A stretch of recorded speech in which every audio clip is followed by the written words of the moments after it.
শ্রীমদ্ ভগবদ্ গীতা অনুবাদ স্বামী রাম সুখদাস 18তম অধ্যায়ের 29তম শ্লোক। বুদ্ধির্ভেদং ধৃতৈশ্চৈব গুণতস্ত্রিবিধং শৃণু প্রচ্যমানমশেষেণ পৃথকত্বেন ধনঞ্জয়। হে ধনঞ্জয়, এখন আমি গুণানুসারে বুদ্ধি ও ধৃতির 3 প্রকার ভেদের কথা পৃথকভাবে পূর্ণভাবে বর্ণনা করছি, তুমি সেইগুলি শোনো। ব্যাখ্যা: ধৃতির স্থিরতা বিচারকে ঠিকমতো যে ধারণ করে এবং লক্ষ্য থেকে বিচ্যুতি রক্ষা করে যে ধারণ শক্তি তাকে বলে ধৃতি। ধারণ শক্তি বা ধৃতি ব্যতীত বুদ্ধি নিজ নিশ্চয়ে দৃঢ়ভাবে থাকে না। সেই জন্য বুদ্ধির সঙ্গে ধৃতির 3টি ভাগের কথা বলার প্রয়োজন হয়েছে। মানুষ যা কিছু করে তা বুদ্ধি সহকারে করে, অর্থাৎ নিজের বুদ্ধি অনুসারে ভেবেচিন্তেই কোনো কার্যে প্রবৃত্ত হয়। কার্যে প্রবৃত্ত হলেও তার ধৈর্যের অত্যন্ত প্রয়োজন। তার বুদ্ধিতে বিচার বিবেচনায় তেজ থাকে এবং তাকে ধারণ করে যে শক্তি তা হলো ধৃতি, যা মানুষকে বুদ্ধিতে তার স্থির সিদ্ধান্ত থেকে বিচলিত হতে দেয় না। যখন বুদ্ধি নিজ লক্ষ্যে দৃঢ় থাকে তখনই সেই ব্যক্তির কার্য সিদ্ধ হয়। সাধকদের জন্য কর্মপ্রেরক এবং কর্মসংগ্রহের যে প্রকরণ বলা হয়েছে তাতে জ্ঞান, কর্ম এবং কর্তার বিশেষ প্রয়োজন। তেমনি সাধক তাঁর সাধনায় দৃঢ়তার সঙ্গে যাতে থাকেন সেই জন্য বুদ্ধি ও ধৃতির পার্থক্য জানা অত্যন্ত প্রয়োজন। কারণ এই পার্থক্যগুলি ঠিকমতো জানলেই তিনি সংসারের ঊর্ধ্বে আরোহণ করতে সক্ষম হন। কীরূপে বুদ্ধি ও ধৃতি ধারণ করলে সাধক সংসারের ঊর্ধ্বে আরোহণ করেন, তার কিরূপ বুদ্ধি ও ধৃতি থাকলে ঊর্ধ্বে আরোহণে বাধা আসে, সাধকের পক্ষে এটি জানা অত্যন্ত প্রয়োজন। তাই ভগবান এই দুটির পার্থক্য জানিয়েছেন। ভগবানের এটি জানাবার তাৎপর্য এই যে সাধক সাত্ত্বিক বুদ্ধি ও ধৃতির সাহায্যে উচ্চে আরোহণ করতে সক্ষম হন, রাজসী বা তামসী বুদ্ধি বা ধৃতির সাহায্যে নয়। ধনঞ্জয়: পাণ্ডবেরা যখন রাজসূয়যজ্ঞ করেছিলেন সেই সময় অর্জুন অনেক রাজাকে পরাজিত করে বহু ধনরত্ন নিয়ে এসেছিলেন। সেই জন্য তার নাম হয়েছিল ধনঞ্জয়। ভগবান এখন অর্জুনকে বলেছেন যে সাধনার দ্বারা সাত্ত্বিক বুদ্ধি ও ধৃতি গ্রহণ করে গুণাতীত তত্ত্ব প্রাপ্ত করাই হলো প্রকৃত ধন লাভ। অতএব তুমি এই প্রকৃত ধন ধারণ করো। তোমার ধনঞ্জয় নামের সার্থকতা সেখানেই। বুদ্ধির্ভেদং ধৃতৈশ্চৈব গুণস্ত্রিবিধং শৃণু। ভগবান বলেছেন বুদ্ধিও একটি আর ধৃতিও একটি, কিন্তু গুণাদির প্রাধান্যে এই বুদ্ধি এবং ধৃতিও সাত্ত্বিক, রাজসিক এবং তামসিক এই 3 ভাগে ভাগ হয়ে যায়। যেগুলি আমি ঠিকমতো নিরীক্ষণ করব এবং অল্পভাবে খুবই বিশেষ কথা বলবো, তুমি তা মন দিয়ে নিবিষ্টভাবে শোনো। ধৃতি, স্তোত্র ইত্যাদি করণের বর্ণনার প্রসঙ্গে উল্লিখিত হয়নি। তাই ভগবান চৈব পদটির প্রয়োগ করে বলেছেন যে আমি বুদ্ধির এবং ধৃতির 3টি করে যে ভাগ আছে তার কথা বলছি। সাধারণভাবে দেখলে ধৃতি ও বুদ্ধিরই একটি গুণ বলে মনে হয়, কিন্তু বুদ্ধির গুণ বিশিষ্ট বলে মনে হলেও ধৃতি বুদ্ধির থেকে পৃথক এবং বিশিষ্ট, কারণ ধৃতি বিরাজ করে স্বয়ংয়ে অর্থাৎ কর্তার মধ্যে। এই ধৃতির জন্য মানুষ তার বুদ্ধি ঠিকভাবে ব্যবহার করতে পারে। ধৃতি যত শ্রেষ্ঠ অর্থাৎ সাত্ত্বিক হয়, সাধকের সাধনায় বুদ্ধি তত স্থির হয়। সাধনাতে বুদ্ধি স্থিরতা যত প্রয়োজন, মনের স্থিরতা তত নয়। তবে এক অংশে অনিমা ইত্যাদি সিদ্ধির প্রাপ্তিতে মনের স্থৈর্যের প্রয়োজন হয়, কিন্তু পারমার্থিক উন্নতিতে বুদ্ধির নিজ উদ্দেশ্য স্থির থাকারই বেশি প্রয়োজন। সাধকের বুদ্ধি এবং ধৃতি দুই যদি সাত্ত্বিক হয় তবেই সাধক তাঁর সাধনে দৃঢ়ভাবে লেগে থাকেন। তাই এই দুটিরই পার্থক্য জানার প্রয়োজনীয়তা আছে। পৃথকত্বেন, এদের পার্থক্য পৃথক পৃথকভাবে বলবো, অর্থাৎ বুদ্ধি এবং ধৃতির ব্যাপারে কি কি পার্থক্য হয় তাও বলবো। প্রচ্যমানমশেষেণ, ভগবান বলেছেন যে বুদ্ধি ও ধৃতির বিষয়ে জানবার যেসব প্রয়োজনীয় ব্যাপার আছে তা আমি সম্পূর্ণভাবে জানাবো, যা জানলে আর কোনো কিছুই জানার বাকি থাকে না। শ্লোক নম্বর 30। প্রকৃতিং চ নিবৃত্তিং চ কার্যে ভয়াভয়ে বন্ধং মোক্ষং চ ইয়া বেত্তি বুদ্ধি সা পার্থ সাত্ত্বিকী। হে পার্থ, যে বুদ্ধি দ্বারা প্রকৃতি ও নিবৃত্তি, কর্তব্য ও অকর্তব্য, ভয় ও অভয় বন্ধন এবং মোক্ষকে যথার্থরূপে জানা যায় তাকে বলা হয় সাত্ত্বিকী বুদ্ধি। ব্যাখ্যা: প্রবৃত্তিং চ নিবৃত্তিং চ, সাধক মাত্রেই প্রবৃত্তি এবং নিবৃত্তি দুটি অবস্থায় হয়। যখন তিনি সংসারের কাজকর্ম করেন তখন এটি হলো প্রবৃত্তি অবস্থা, আর যখন সংসারের কাজকর্ম ছেড়ে তিনি একান্তে ধ্যান ভজন করেন তখন সেটি হলো নিবৃত্তি অবস্থা।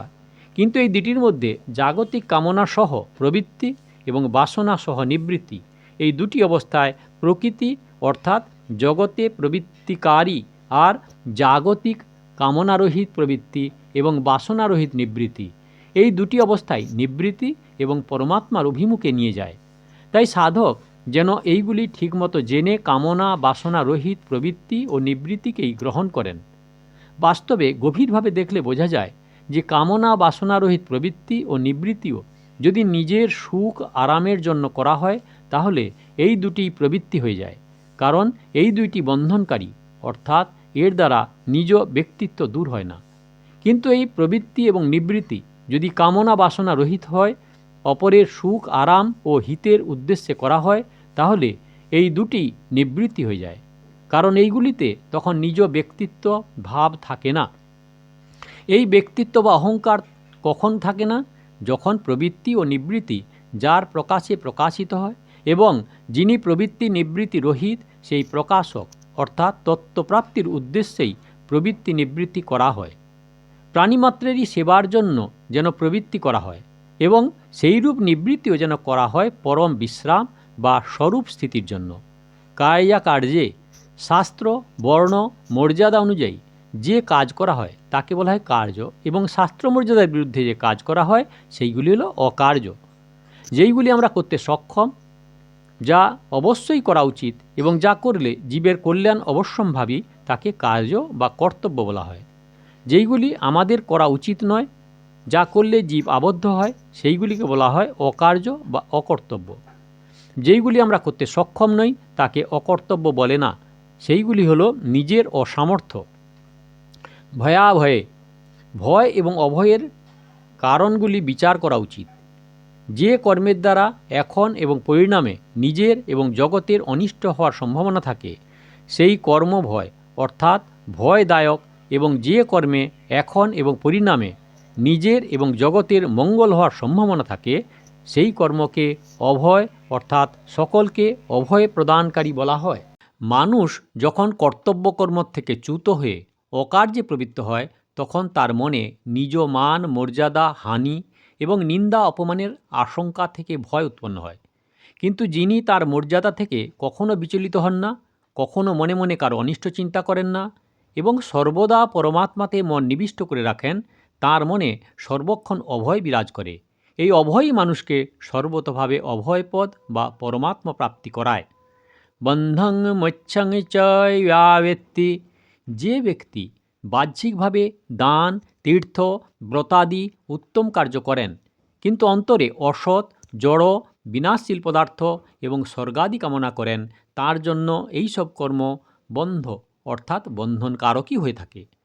শুধুমাত্র পরমাত্মার সঙ্গে সম্পর্কিত হওয়া, তাকে ছাড়া আর কখনো কোনো অবস্থায় অসৎ সংসারের সঙ্গে বিন্দুমাত্র সম্পর্ক না রাখাই হলো মোক্ষ বা মোক্ষদায়ক। যে বস্তুগুলি পাওয়া যায়নি সেইগুলির জন্য কামনা থাকলে মানুষ সেইগুলির অভাব অনুভব করে। সে নিজেকে সেই সব বস্তুর অধীন বলে মনে করে আর সেইগুলি পেলে নিজেকে স্বাধীন বলে অনুভব করে। সে মনে করে যে ওই সব বস্তু পেলেই সে স্বাধীন, কিন্তু আসলে সে তখন সেই বস্তুগুলির অধীন হয়ে যায়। বস্তুর অভাব এবং বস্তুর ভাব, এই দুটিরই অধীনতায় শুধু একটুমাত্র পার্থক্য যে বস্তুর অভাবে নিজেকে অধীন মনে হয়, মন খারাপ লাগে, আর বস্তু লাভ হলে অধীনতাকে অধীনতা বলে মনে হয় না, কারণ মানুষ সেই সময় অন্ধ হয়ে যায়। কিন্তু এই দুটি অধীনতা এবং অধীনতাই বন্ধন। অভাবের অধীনতা হলো প্রকট বিষ, আর পাওয়ার পর যে অধীনতা তা হলো লুক্কায়িত সুমিষ্ট বিষ। কিন্তু বিষ দুটি, বিষ তো জীবন নাশকারী হয়। সার কথা হলো এই যে জাগতিক বস্তুর কামনা থেকে বন্ধন হয় এবং পরমাত্মা ব্যতীত কোনো বস্তু ব্যক্তি ঘটনা পরিস্থিতি দেশ কাল ইত্যাদির কামনা থাকলে মুক্তি হয়। মনে যদি কখনো কামনা থাকে তাহলে বস্তু কাছে থাকলেও বন্ধন, না থাকলেও বন্ধন। যদি মনে কামনা না থাকে তাহলে বস্তু কাছে থাকলেও মুক্তি, না থাকলেও মুক্তি। বুদ্ধি এসা পার্থ সাত্ত্বিকী। এইরূপ যিনি প্রবৃত্তি, নিবৃত্তি, কার্য, অকার্য, ভয়, অভয় এবং বন্ধন, মোক্ষের প্রকৃত তত্ত্ব জানেন তার বুদ্ধি সাত্ত্বিকী বলা হয়। এদের প্রকৃত তত্ত্ব জানা থাকে বলে প্রবৃত্তি, নিবৃত্তি, কার্য, অকার্য, ভয়, অভয় এবং বন্ধন, মোক্ষ এইগুলি গভীরভাবে বুঝে যার সঙ্গে আমাদের বাস্তবিক কোনো সম্পর্ক নেই সেই জগতের সঙ্গে সম্পর্ক না মানা, আর যার সঙ্গে আমাদের স্বতঃসিদ্ধ সম্পর্ক আছে সেই প্রবৃত্তি, নিবৃত্তির আশ্রয় এবং প্রকাশক পরমাত্মাকে তত্ত্বত সঠিকভাবে জানা। একই বলা যায় সাত্ত্বিকী বুদ্ধির সাহায্যে প্রকৃত তত্ত্ব ঠিক মতো জানা। এই হলো শ্লোক নাম্বার 29-30। দয়া করে সাবস্ক্রাইব করবেন, লাইক করবেন, শেয়ার করবেন। আর সাধকগণ সাধক সঞ্জীবনী শ্রীমদ্ ভগবদ্গীতার শুরু থেকে শুনতে হলে কাকন বাসুতে ক্লিক করে ভিডিও দেখুন, আর আগের ভিডিওর জন্য দয়া করে অপেক্ষা করুন।